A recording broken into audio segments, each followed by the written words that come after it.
Hello and welcome to the Off-Grid Mountain Homestead. We'll bring you a little DIY camper slash RV video today. Show you a pre-season check that you can do yourself for your RV's air conditioner or your camper air conditioning unit. So this example is on the Off-Grid RV here at the homestead. This is a Dometic Evolution, which is the Brisk 2 model. So we'll be using this as an example, but before you start on this, let me show you a couple more important safety things before you touch this air conditioner or work on your own equipment. Now, before you get started, obviously, you want the air conditioning unit off. You don't want to have it on, and you also need to turn the power off to it so you don't get hurt while you're messing around with your AC unit if you so desire to do this inspection. So before you get started, you need to turn the power off to your air conditioner. So find your panel, shut the power off, or if you can pull the main power on the RV from the shore power, or if you have an inverter, turn your inverter off, or if you just turn everything off. And then a quick way to verify, just go to the AC unit, try to make it come on after you killed the power, unplug your grid power. Just make sure it's safe before you start putting your hands in it. Proceed at your own risk. So once you have everything turned off, all power's killed, you're not gonna get injured from any power coming to your AC unit. One more thing too, you're gonna be on ladders. So if you've never used a ladder or been on a roof, this may not be the project for you.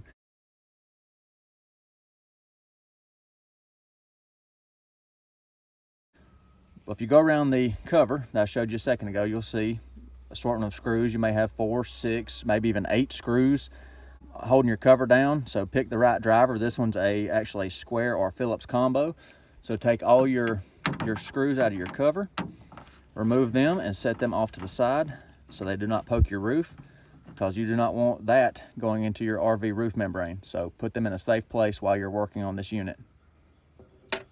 And once all your screws are out, lift your cover straight up the best that you can, and be careful on your roof not to poke any holes in your roof. Don't fall off your roof. Don't tear up your air conditioner. Then there you have it. And just set your cover off to the side somewhere safe. All right, so after you get your shell off, your cover, top cover, your air conditioner may look similar to this, maybe a little different. This part may be made of metal or fiberglass instead of this foam, which it'll be basically the same layout. You have your compressor, your combination fan motor for your condenser and your evaporator built in. So by the way, this is your evaporator section, which removes heat from your indoor area, and this is the condenser where it rejects the heat back out to the atmosphere. So another view, evaporator section, condenser section. Let me show you what you're wanting to check for with the visual inspection. Remember, we're not messing with anything on the refrigerant side. We're just doing a visual check that everybody can do. So let me get a little closer view here, get off the tripod.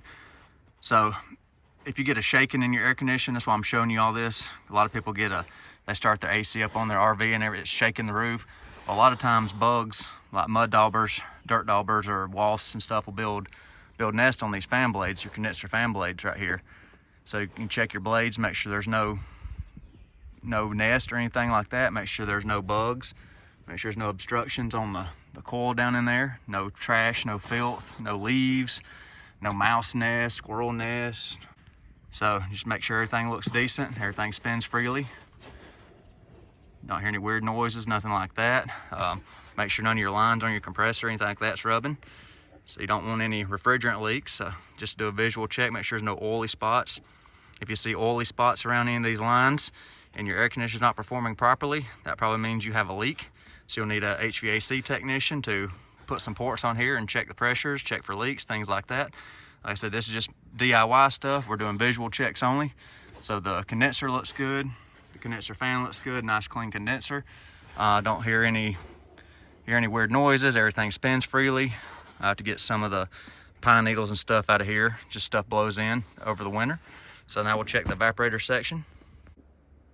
So next, I'm gonna show you how to check the evaporator. Now it depends on your model. This one right here is just a styrofoam enclosure that's got basically a plumber's putty that holds it together. It's not Velcroed or not secured, fastened. Some of them use a fiberglass shell here or a plastic shell or sheet metal. So it depends on your model, but just for this example, you can kind of wiggle it and you can just pop the evaporator cover right off.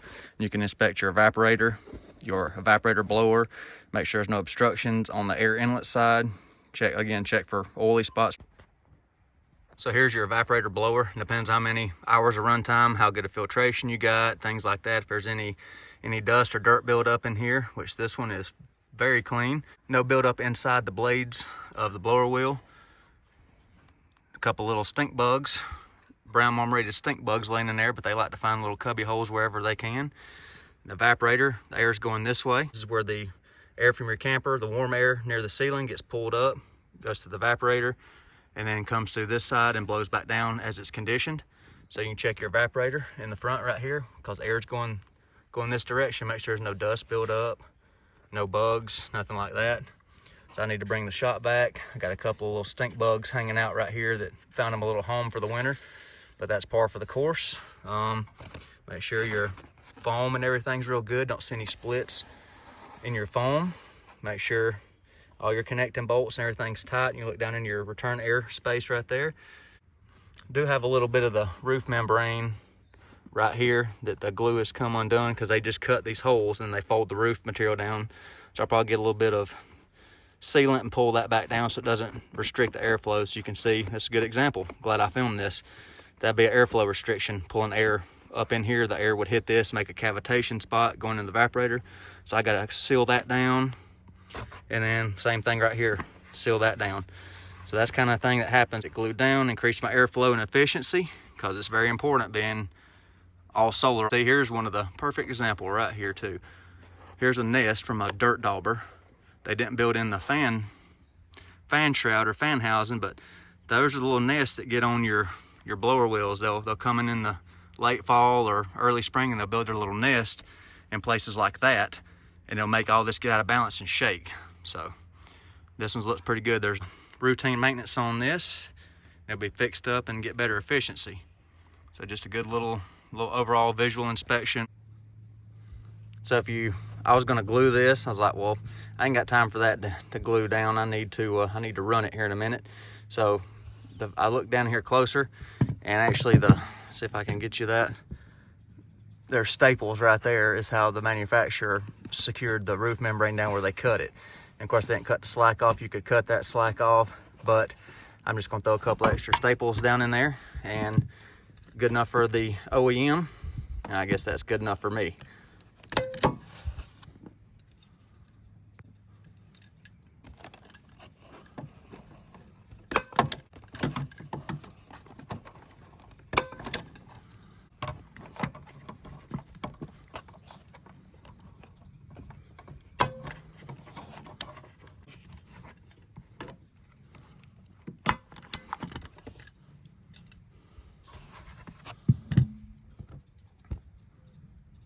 Well, that'll be a lot better airflow, more efficiency, less turbulence in there. So since this RV is completely off grid, I need the most efficiency possible. So much better for just a handful of staples. Should have a lot better return on power usage now. So once you're done with all that, you can get your cover. You're happy with everything's clean, you've fixed any issues, removed bugs, vacuumed, whatever you need to do, then you can put your cover back on, and it should line right back up with everything that is in there. So just push it all back down. So just check, make sure everything's pushed back together, no gaps. And this particular model, this little piece right here on the top of this foam, the top cover helps hold that down. So looks good, I'm happy with that. Got a little vacuuming to do back in there for some of them little stink bugs, but nothing too bad. And one more item to look at while we're up here on the roof. Check your gaskets that touch the roof, make sure all that's intact, none of them's missing. So just go around and check make sure there's no tears, nothing like that, nothing's weathered out, and make sure nothing's gonna leak. When you're done with your servicing on the roof, just go ahead and line your cover back up, get everything in place, and then put your fasteners back in, and you're good to go. All right, when you're done outside, time to go back in. Before you crank everything up, you've done everything outside and all that, you also want to check your filter inside. So you get your little screwdriver or your fingernail prop in there, get your filter out, and then check and clean your filter, which I just cleaned this one a while back, so it's spotless. And so you can see where I fixed the roof membrane up in there. So better airflow. So glad I did the video. It actually helped me out. Hopefully it'll help you. And when you're done with all your servicing, be sure to turn your power back on. Turn the inverter on. There we go, we got power. Now the cooling's probably not gonna run because it's 50 degrees outside, so and it's about 55 in here. I'm just doing the pre-season check, so if it's already warmer you're at, you know, the compressor will come on, you can check for temperature, delta T, between your supply and return, all that good stuff. I'll cover that in an upcoming video. Also, a free way to get a good bit more efficiency out of your unit. I'll show you a mod on these RV or camper rooftop units in an upcoming video as soon as it gets warm enough to actually show the test results. So if I get some days in the 80s here in the next few weeks, I will do the mod and show you the before and after readings. But besides the point, where you know, once you're done with everything you're doing, so just come in and turn everything on, make sure it's all smooth. You know, make sure everything's good, and we'll try cooling, but I doubt it's going to come on. Give it just a second.